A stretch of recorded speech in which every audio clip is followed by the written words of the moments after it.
Ya, jadi kita sebatas memberikan pengaduan ya, walaupun kita juga punya rencana akan melaporkan ya terkait pembuat.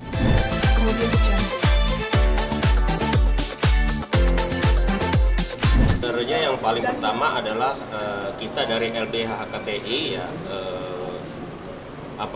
memberikan dukungan atensi terhadap kasus ini ya agar pihak kepolisian cepat melakukan langkah-langkah penanganan ya agar tidak menjadi bola liar ya kesimpang siuran ya sementara di luar rame ya termasuk di media sosial dan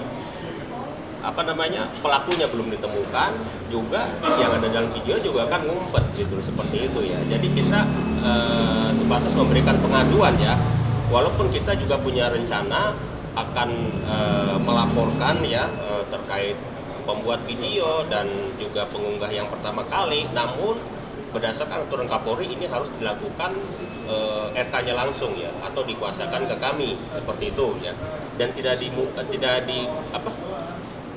dimungkinkan juga kami melaporkan jejaring sosial yang pertama kali menyebarkan gitu ya seperti yang teman-teman ketahui ya. Dan juga kita juga rencanakan bersurat juga ke Kominfo ya. Selama ini kita anggap Kominfo ada pembiaran ya terhadap situs jejaring yang satu ini ya. Karena bukan hanya video tetapi juga chat-chat juga banyak yang berbau porno itu ada di sana gitu seperti itu. Jadi ada bedanya, saya bilang ini sama aja situs-situs yang selama ini dilarang dan kalau yang ini justru dilegalkan seperti itu. Dan tadi sangat direspon dengan baik ya oleh pihak Mabes Polri dan kami diatensi, dan bila kami mau melaporkan situs jejaring ini nanti kami akan bersurat ya ke di cyber ya untuk menindaklanjuti hal ini ya. Alasan abang ingin membantu saudari RK apa? Kan banyak yang melaporkan RK-nya. Jelas kita sangat prihatin ya, dan ini harus menjadi pengetahuan dan pembelajaran bagi masyarakat ya. Kenapa RK itu saya anggap korban ya? Karena videonya jelas beda dengan artis-artis sebelumnya. Seperti rekan-rekan ketahui ya, bagaimana sih video RK itu, dan menurut pendapat kami itu ada kejanggalan dalam video itu ya.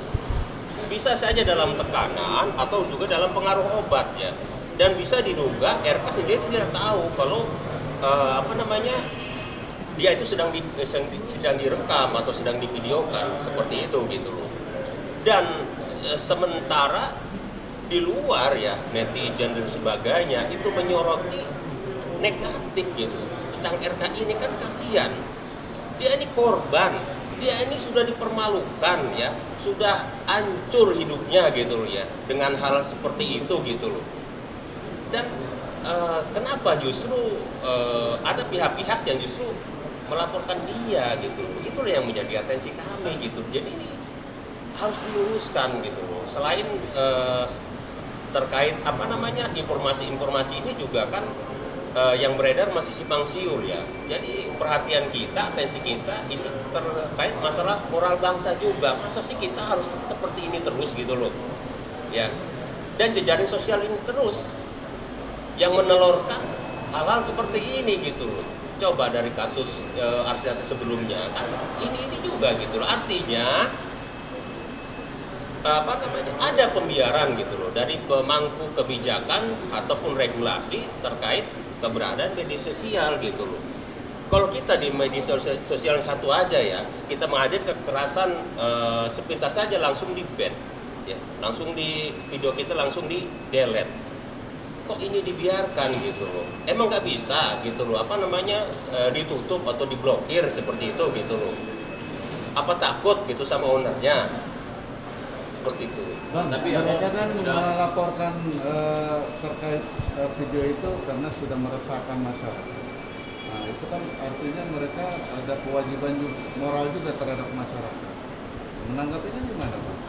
Karena Bang bilang tadi kan kenapa harus dilaporkan kan? Justru mereka melaporkan itu mengatasnamakan mewakili masyarakat karena ada video ini meresahkan. Betul, ya. Terkait meresahkan masyarakat betul, tapi kita juga harus tahu betul gitu siapa yang kita laporkan. Kita harus pelajari apa yang menjadi dasar laporan kita gitu. Seperti itu gitu. Bagaimanapun individu siapapun itu memilih hak hukum gitu. Jadi kita harus memperhatikan itu gitu. Jadi laporan kita benar-benar harus tepat sasaran, tidak ngasal gitu. Seperti itu. Jadi dengan laporan itu terus ada konferensi pers ya menuduh bahwa RK dilaporkan seolah-olah RK yang bersalah. Padahal belum tentu kan. Terkait dia melaporkan akunnya atau apapun silahkan gitu. Kenapa justru pembuat videonya justru tidak diburu, tidak dilaporkan, dan itu kenapa kita kesini agar pihak kepolisian segera memberikan penanganan khusus, atensi khusus untuk menangkap terutama yang membuat. Ini mudah kok, ya.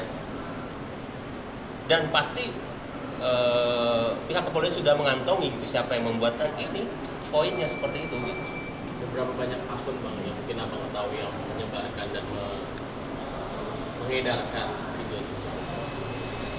Kalau saya tidak terlalu banyak ya, tapi yang jelas terkait video ini sudah masuk situs-situs tertentu ya.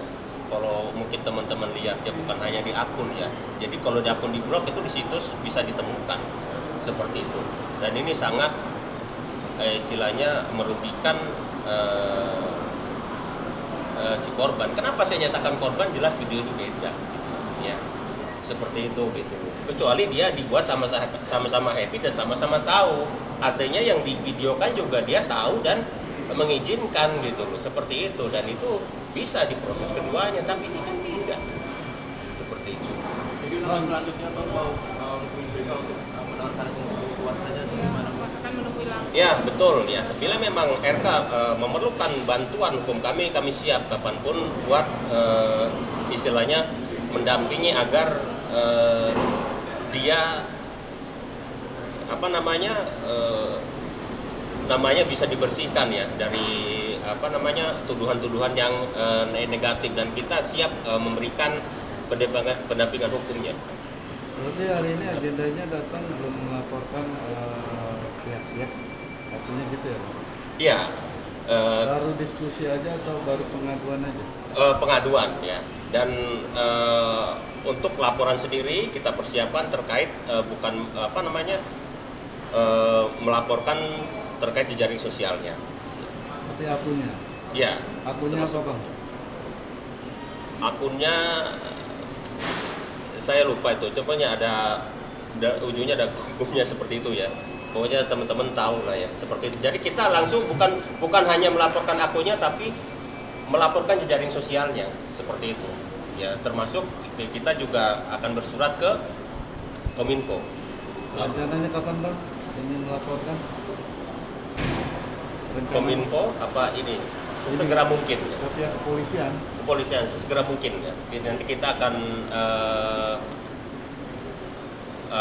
remukan dulu dengan ketua pastinya. Bang, abang kan mengatakan bahwa ini korban, karena ini korban. Seberapa yakin sih bang bahwa dia disalahkan korban, atau indikasi apa yang abang sangat yakin bahwa dia adalah korban? Dari video itu bisa kita lihat dengan jelas ya, video yang 7 detik itu ya. Dan konteksnya dalam Undang-Undang ITE pasal 27 ayat 1 itu sudah jelas ya. Dilarang ya siapapun tanpa hak ya mentransmisikan, mendistribusikan dan atau membuat ya dokumen elektronik yang berbau asusila, seperti itu jelas ya di situ. Siapa yang membuat ya? Apakah RK membuat? Tidak. Apakah RK mentransmisikan? Tidak mungkin. Kepentingannya apa? Coba justru dia dengan beredarnya video itu dia merasa shock dan merasa sangat dirugikan ya, seperti itu. Bang, umpamanya ternyata terbukti, apakah abang sendiri akan berbalik arah melaporkan RK? Kalau seumpamanya terbukti, apakah abang akan berbalik arah melaporkan apa? Oh tidak, ya.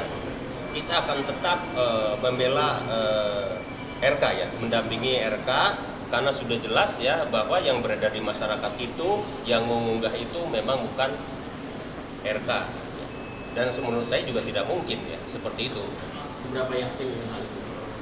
Saya sangat yakin sekali ya karena melihat videonya ya seperti yang teman-teman lihat ya, seperti itu.